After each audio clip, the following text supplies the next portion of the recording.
what is your favorite part about Boston? And if you had to go back in time and do one thing again, if you could tell me one thing that you wish I knew starting off a business, what would it be?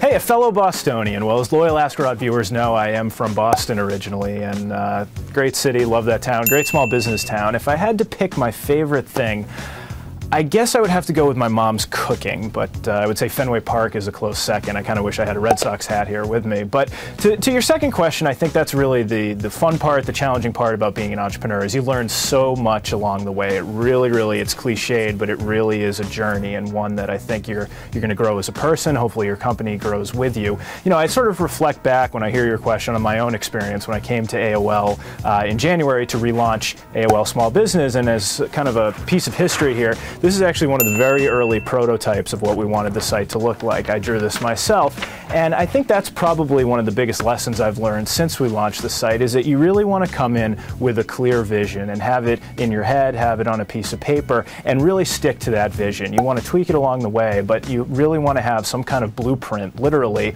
of what you want your company to be. And then I think it's a question of building a team and sharing that vision with them and getting them to buy into it, and not straying too far one way or the other. So you want to think critically. You obviously want to do an analysis of how things are taking shape, but when you've got a vision for what you want this to be, you really want to run with it and really just get out there and execute.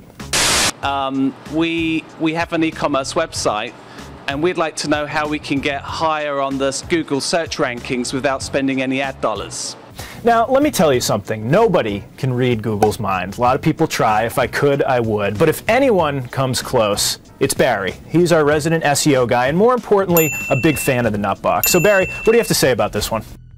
Well, Rod, I would not be so quick to dismiss setting aside a little budget for, Google AdWords.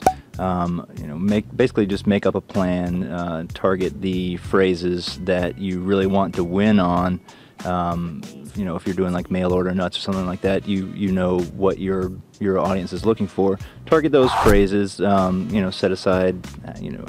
I'm not sure what kind of budget you would have available, but set aside a few $100s a month, and you'll see the dividends. You should see the dividends. Yeah, I mean, look, there's a reason Google is so successful, right? I mean, a lot of people have found that this can be a pretty cheap and pretty easy way to get the word out. So I think that's great advice from Barry. I think you also want to consider, you've heard me talk about it before, getting some content on your site, getting some people to hopefully link to your stuff, link to their stuff. I think that can only help. You want to give it a shot, see what you can do for free, but I think, to Barry's point, it can be a great thing for small companies to help get the word out. Barry, we could never rock without you. Well, Rod, I started to scratch it. Oh my God, that was so Action News of you. The baby panda's over there.